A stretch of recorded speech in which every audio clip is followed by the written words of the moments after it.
So Satyamurthy గారు, రేపు cabinet భేటీ అవ్వబోతుంది.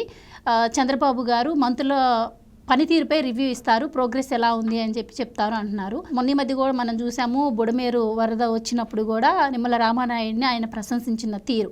అలాగే చెప్పుకుంటూ పోతే ప్రతి మంత్రి కూడా సాధ్యమైనంత వరకు వాళ్ళు వీలైనంత వరకు చేశారనే చెప్పుకోవాలి. అది మనం కూడా చూసాము ఈ 3 నెలల్లో.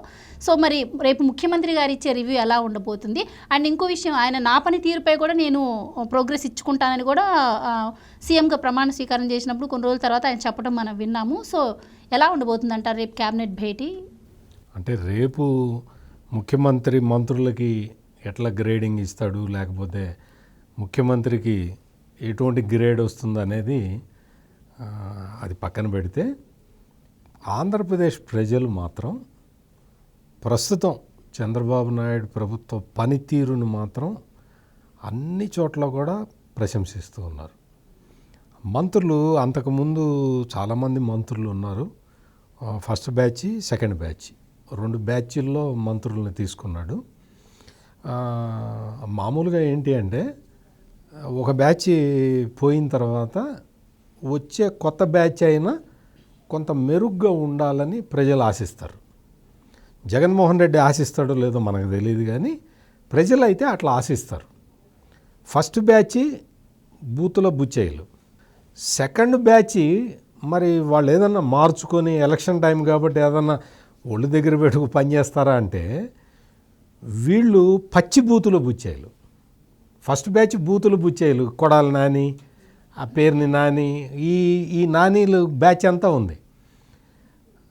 సెకండ్ దాంట్లో కొంత ఏదన్నా మెరుగుపరుచుకుంటాడేమో జగన్మోహన్ రెడ్డి, కొంచెం ఆత్మజ్ఞానం సంపాదించుకొని ఇట కాదు మనం పరిపాలన ఇట చేయకూడదు అని ఏదన్నా బుద్ధి తెచ్చుకొని మంచోళ్ళని పెడతారేమో అనుకుంటే బండబూతులు బుచ్చేయాలని తెచ్చిపెట్టాడు.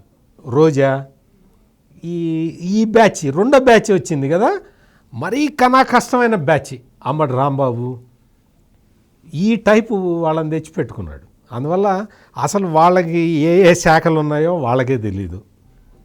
ఇప్పుడు సడన్గా అంబటి రాంబాబుని లేపి నీ శాఖ ఏంటి అని అడిగామనుకో, అతనికి పని చేసినప్పుడే తెలియదు, ఇప్పుడేం తెలుస్తుంది.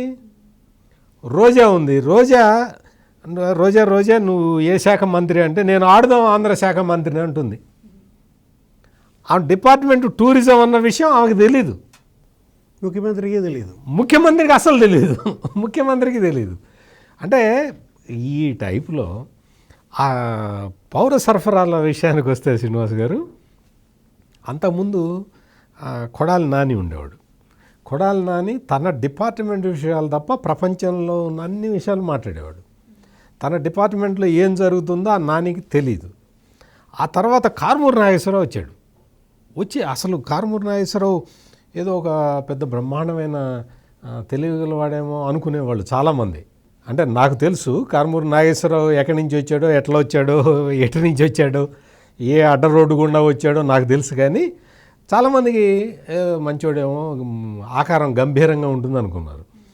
ఇతను కందిపప్పు అమ్ముకోవడంతో సరిపోయింది. ఇప్పుడు చూడు, అదే సివిల్ సప్లైస్ శాఖ మంత్రిగా నాదెళ్ల మనోహర్ ఉన్నాడు. వరద తగ్గింది, నాకు ఇగో నిత్యావసర వస్తువులు కావాలి అని సీఎం చంద్రబాబు నాయుడు చెప్పంగానే, మీకు ఎందుకు సార్ వచ్చేస్తున్నాయన్నాడు. అప్పటికే ప్యాక్ చేసి పెట్టి ఉంచాడు 25 కిలోల రైస్ బ్యాగు, నూనె, కందిపప్పు, అన్నీ మొత్తం కంప్లీట్గా ఒక ప్యాకెట్లు రెడీ చేసి, సార్ ఎన్ని ప్యాకెట్లు కావాలన్నాడు. అంటే ఇట్లా పనిచేసేవాళ్ళు కావాలి. ప్లస్ మంత్రులందరూ కూడా చక్కగా ఎవరి సబ్జెక్టును వాళ్ళు రివ్యూ చేసుకుంటున్నారు. ఆ ప్రోగ్రెస్ రిపోర్టును తీసుకొచ్చి ముఖ్యమంత్రికి ఇస్తున్నారు. ముఖ్యమంత్రి ఆ శాఖల మీద రివ్యూ చేసి డెసిషన్స్ తీసుకుంటున్నాడు. మొత్తం ప్రభుత్వం ఎట్లా నడవాలో అట్లా నడుస్తున్నది. నా రిక్వెస్ట్ ఏంటంటే, జగన్మోహన్ రెడ్డి ప్రభుత్వాన్ని ఎట్లా నడపాలో వీళ్ళని చూసి తెలుసుకోవాలి.